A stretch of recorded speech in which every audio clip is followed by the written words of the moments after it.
آپ کے ساتھ، عدلیہ آپ کے ساتھ، میڈیا آپ کے ساتھ، اور تمام اپوزیشن کے مرکزی رہنماؤں کو آپ نے جھوٹے مقدموں میں جیلوں میں ڈال کے اپنا میدان صاف کیا۔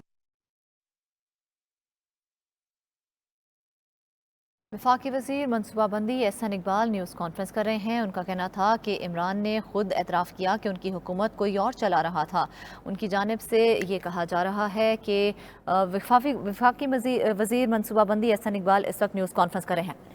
نیوز چینل سے نکلوایا گیا اور مکمل طور پہ میڈیا کو دباؤ میں لا کے مجبور کیا گیا کہ وہ اس حکومت کے قصیدے پڑھے اور اس حکومت کو سپورٹ کرے۔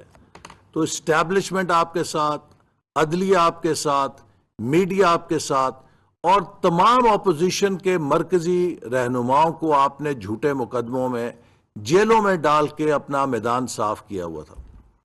اب اتنی طاقت کے باوجود 4 سالوں میں پاکستان کی جو درگت بنائی گئی ہے، اس کے اوپر پی ٹی آئی کو وائٹ پیپر جاری کرنا چاہیے تھا۔ آج پی ٹی آئی کو وائٹ پیپر اس بات پہ جاری کرنا چاہیے کہ اتنی طاقت حاصل کرنے کے باوجود جو پی ٹی آئی کا منشور تھا اس پہ وہ عمل کیوں نہیں کر سکی؟ کیوں نہیں وہ 1 کروڑ لوگوں کو باوجود جو پی ٹی آئی کا منشور تھا اس پہ وہ عمل کیوں نہیں کر سکی؟ کیوں نہیں وہ 1 کروڑ لوگوں کو، نوجوانوں کو روزگار دے سکی، بلکہ کروڑوں لوگوں سے روزگار چھین کر گئی؟ کیوں نہیں وہ 50 لاکھ گھر جس کے اوپر اتنا کروڑوں روپیہ خرچ کیا گیا، پبلسٹی کی گئی، اس 50 لاکھ گھروں میں سے کوئی 5,000 گھر ہی کسی مستحق کو مل جاتے تو ہم کارکردگی سمجھتے۔ سرکولر ڈیٹ دگنے سے زیادہ کر دیا، پاکستان کے اسٹیٹ انٹرپرائزز کا خسارہ دگنے سے زیادہ کر دیا۔ اور صرف اگر میں ایک مثال لوں کہ پاکستان کی ایویشن انڈسٹری کو جو پی ٹی آئی نے نقصان پہنچایا، کئی 100 ارب روپے کا جھٹکا عمران خان اور ان کے وزیر ہوا بازی نے جعلی پائلٹس کے لائسنسوں کا بیان دے کر دنیا میں پاکستان کی بدنامی بھی کی، اور پاکستان کی سول ایویشن انڈسٹری کو یورپ اور امریکہ سے ڈی لسٹ بھی کرایا۔ پی آئی اے کی پروازوں پہ پابندی لگی جو آج تک جاری ہے، اور کووڈ کے بعد جب تمام دنیا بھر کی ایئر لائنز نے اضافی کرایوں کی وجہ سے اپنی تجوریاں بھریں، پی آئی اے ایک سائیڈ پہ کھڑی تھی اور پاکستان کی مارکیٹ سے غیر ملکی ایئر لائنز نے منافع کی بوریاں بھر کے اپنی بیلنس شیٹس بنا لیں۔ اور اگر پی آئی اے پچھلے 2 سالوں میں امریکہ اور یورپ کے لیے پرواز کر رہی ہوتی تو اس کے پچھلے 10 سال کا خسارہ پورا ہو سکتا تھا۔ یہ صرف اور صرف عمران خان کی، اس کی کابینہ کی نالائکی اور بددیانتی ہے، جس کی وجہ سے صرف ایویشن سیکٹر کے اندر پاکستان کو کئی 100 ارب روپے کا جھٹکا لگا۔ پھر جب شوکت ترین صاحب وزیر خزانہ بنے 3 سال کے بعد، تو خود عمران خان صاحب کے وزیر خزانہ شوکت ترین صاحب نے کہا کہ 3 سالوں میں معیشت کا بیڑا غرق کر دیا گیا ہے۔ یہ مسلم لیگ نون نے نہیں کہا، یہ شوکت ترین صاحب کا بیان ریکارڈ پر ہے کہ جو معاشی پالیسیاں پی ٹی آئی نے اپنائیں، انہوں نے پاکستان میں مہنگائی کا سونامی پیدا کیا اور ملک کی معیشت کو بریک لگا کے کریش کر دیا۔ جو ڈیویلیویشن کی گئی اور جو پالیسی ریٹ ڈبل کیا گیا، ہاٹ منی کا تعاقب میں جو سکینڈلز آئے وہ بھی آپ کے سامنے ہیں، اور پاکستان کا جو حشر ہوا وہ بھی آپ کے سامنے ہے۔ پھر خود عمران خان صاحب کے منظور نظر چیئرمین ایف بی آر، انہوں نے کہا کہ بات ہے سچ مگر رسوائی کی کہ ہم نے پاکستان کو ڈیفالٹ کے دھانے پہ پہنچا دیا ہے۔ مسلم لیگ نون نے نہیں کہا، یا اپوزیشن نے نہیں کہا تھا، خود عمران خان صاحب کے hand pick chairman F B R نے بیان دیا، یہ بھی ریکارڈ پر ہے اور آج کوئی بھی پاکستانی اس کو نکال کے سن سکتا ہے۔ انہوں نے کہا کہ ہم ڈیفالٹ کے دھانے پہ پہنچ چکے ہیں۔ پھر عمران خان صاحب کے اپنے وزیر شیخ رشید صاحب نے کہا کہ یہ تو بھلا ہوا ہم حکومت سے نکل گئے، ورنہ جو حالات ہمارے پیدا ہو گئے تھے، لوگوں نے ہمیں پتھر مارنے تھے اور ہم کسی کو منہ دکھانے کے قابل نہ رہتے۔ یہ کس نے کہا تھا؟ ہم نے تو نہیں کہا تھا، خود حکومت کے اراکین اسمبلی کے، اور اس کے بعد وہ شخص کہ جسے وہ پاکستان کا سب سے بڑا ڈاکو کہتے تھے اور اب اس کو انہوں نے پارٹی کا صدر بھی بنا دیا۔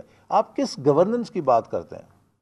آپ کے 4 سالوں میں تقریباً 4 وزیر خزانہ بدلے اور 5 سے زیادہ چیئرمین ایف بی آر بدلے۔ 6 مہینے بعد آپ وزیر خزانہ اور چیئرمین ایف بی آر اور کلیدی عہدوں کے افسران کو تبدیل کرتے تھے، اور آپ نے ایک شہنشاہ کا ماحول بنایا ہوا تھا۔ آپ کی جو حکومت ہے وہ خود آپ نے تسلیم کیا کہ ہمیں نہیں پتا تھا کہ پاکستان کو کیسے چلانا ہے، ابھی تو ہم سیکھ رہے ہیں۔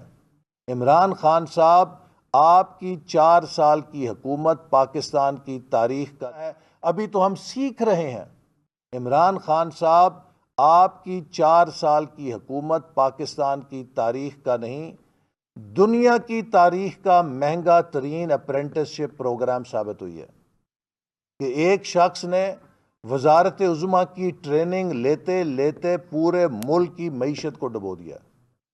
جب ہم نے آپ کو پاکستان دیا تھا تب بھی پاکستان 6% سے ترقی کر رہا تھا، لیکن اس 6% کی ترقی کے پشت کے اوپر سی پیک جیسا منصوبہ تھا۔ آپ نے آخری سال میں جو نہایت مجرمانہ فیل کیا ہے کہ آپ نے سامان تعیش کی امپورٹ کو کھلا چھوڑ کے پاکستان کے تجارتی خسارے کو آل ٹائم ہائی 40 ارب ڈالر پہ پہنچا دیا، اور گاڑیاں امپورٹ کرنے کی، فکسچرز گھروں کے امپورٹ کرنے کے، ٹائلیں امپورٹ کرنے پہ، بیسن امپورٹ کرنے پہ، نلکے اور دوسری چیزیں جو امپورٹڈ ہیں گھروں کی تعمیراتی چیزوں میں، آپ نے 72 ارب ڈالر سے زیادہ ایک سال کی امپورٹ کر کے پاکستان کا میکرو اکنامک جو ڈھانچہ ہے اس کو تباہ کر دیا۔ پھر 2018 میں ہم نے 1000 ارب کا ڈیولپمنٹ بجٹ چھوڑا تھا۔ 2022 میں 4 سال کے بعد وہ ڈیولپمنٹ بجٹ سکڑ کے 550 ارب رہ گیا تھا۔ مجھے بتائیے کون سی ترقی ہے جس میں ترقیاتی بجٹ 1000 ارب سے گھٹ کے 550 ارب رہ جائے 4 سالوں میں، جبکہ انفلیشن بھی اتنی زیادہ ہو۔ اگر آپ اس میں اضافہ نہ کرتے، خالی انفلیشن کا ہی اثر رہنے دیتے، تو پھر بھی یہ 1000 ارب سے بڑھ کے 1400-1600 ارب پہ جانا چاہیے تھا۔ 550 ارب رہ گیا۔ پھر یہ حکومت 11 اپریل کو آئی تو 1 اپریل کو وزارت خزانہ نے اعلان کر دیا کہ وہ آخری سہ-ماہی کے لیے ڈیولپمنٹ بجٹ کی قسط ادا کرنے کی پوزیشن میں نہیں ہے۔ پاکستان کی تاریخ میں پہلی دفعہ ترقیاتی بجٹ کی پوری ایک سہ-ماہی کی قسط جاری نہیں ہوئی، کیونکہ وزارت خزانہ کے پاس خزانہ خالی کر گئے تھے۔ آپ بتائیے وہ کون سی ترقی ہے کہ جس سے خزانے خالی ہوتے ہیں؟ ترقی سے تو خزانے بھرتے ہیں۔ آپ کو ڈیولپمنٹ بجٹ آپ نے اگر 2200-2000 ارب پہ چھوڑا ہوتا، 1800 ارب پہ چھوڑا ہوتا، 1600 ارب پہ چھوڑا ہوتا، ہم کہتے ہیں کہ بڑی ترقی ہوئی، ملک کے اندر ترقیاتی عمل کے لیے بھی وسائل فراہم کیے گئے۔ لیکن آپ نے تو ڈیولپمنٹ بجٹ بھی 50% سے کم کر کے چھوڑا۔ آپ نے پوری ایک سہ-ماہی کے لیے 240 ارب روپیہ ادا نہ کر کے اگلے سال کے لیے ہمارے اوپر ایک لائبلٹی چھوڑ کر چلے گئے ہیں۔ یہ وہ حالات ہیں جن میں موجودہ حکومت نے پاکستان کی باغ دوڑ سنبھالی۔ اپریل میں پوری دنیا کے اندر شور و غل آپ نے مچایا ہوا تھا، اور لوگوں کا گمان تھا کہ شاید 2 ہفتوں میں یا 4 ہفتوں میں پاکستان بھی سری لنکا کی طرح ڈیفالٹ کرے گا۔ آج الحمدللہ 1 سال ہو گیا ہے، اور ہم نے اس کے باوجود کہ اس 1 سال کے اندر ہمیں بدترین موسمیاتی تباہی، کلائمیٹ ڈیزاسٹر، جس نے 30 ارب ڈالر کا پاکستان کو نقصان پہنچایا ہے، اتنی بڑی کلائمیٹ ڈیزاسٹر کسی اور ہمارے جیسے ڈیولپنگ کنٹریز کے ساتھ ہوئی ہوتی، پتہ نہیں وہاں پہ کتنا نقصان ہونا تھا۔ لیکن یہ اس حکومت کی کامیابی ہے کہ ہم نے نہ صرف یہ کہ اس کلائمیٹ ڈیزاسٹر کا سامنا کیا، بلکہ اس 30 ارب ڈالر کے نقصان کو ایبزارب بھی کیا۔ تو لہٰذا آج پاکستان کو ہم سٹیبلائزیشن کی طرف رفتہ رفتہ لے کر جا رہے ہیں۔ آج کوئی پاکستان پہ شرطیں نہیں لگا رہا کہ پاکستان کب ڈیفالٹ کرے گا، کل کرے گا یا پرسوں کرے گا۔ اور اب چند باتیں اس مہنگائی کی بھی، جس کا آپ الزام موجودہ حکومت کو دیتے ہیں۔ جب مسلم لیگ نون نے 2018 میں حکومت چھوڑی تھی تو مہنگائی کی شرح تقریباً 4.5% کے قریب تھی۔ ہم نے سنگل ڈیجٹ کے اندر مہنگائی کو 5 سالوں میں، مہنگائی کے جن کو بوتل میں بند کر کے ہم نے حکومت چھوڑی تھی۔ آپ نے آتے ساتھ جو ڈیویلیویشن کی، اس سے مہنگائی کا جن بوتل سے باہر نکلا، اور اس بات کی تصدیق خود آپ کے شوکت ترین صاحب کر چکے ہیں، آپ کے وزیر خزانہ صاحب کر چکے ہیں، میں نہیں کہہ رہا۔ اور پھر اس کے بعد آپ نے جو ملک کے اندر افراتفری، معاشی افراتفری پھیلائی، اور خاص طور پہ بغیر سوچے سمجھے سامان تعیش کی امپورٹ کی اجازت دی، اپنے دوستوں کو نوازا، اس نے پاکستان کے زر مبادلہ کے ذخائر ڈپلیٹ کر دیے۔ اور آخری سال میں جو 40 ارب ڈالر کا خسارہ تھا، اس نے پاکستان کے رہتے سہتے زر مبادلہ کے ذخائر اگلے سالوں کے لیے ختم کر دیا، اور آپ کو معلوم ہے کہ ہم تقریباً 3 ارب ڈالر کے اوپر آ گئے تھے۔ آج ہم پھر اس کو رفتہ رفتہ بلڈ کر رہے ہیں۔ تو اس دباؤ کے نتیجے میں پاکستانی کرنسی پر بھی دباؤ پڑا۔ جب آپ کے زر مبادلہ کے ذخائر ختم ہو جائیں گے تو آپ کی کرنسی کمزور پڑ جاتی ہے۔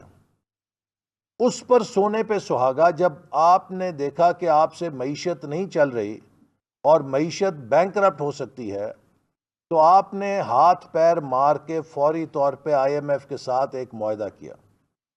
ہم نے قومی اسمبلی میں تقریریں کی، آج بھی قومی اسمبلی میں ہماری وہ تقریریں ریکارڈ کا حصہ ہیں، جس میں ہم نے کہا کہ عمران صاحب، یہ جو آپ معاہدہ کر رہے ہیں، اس سے مہنگائی کا سونامی آئے گا۔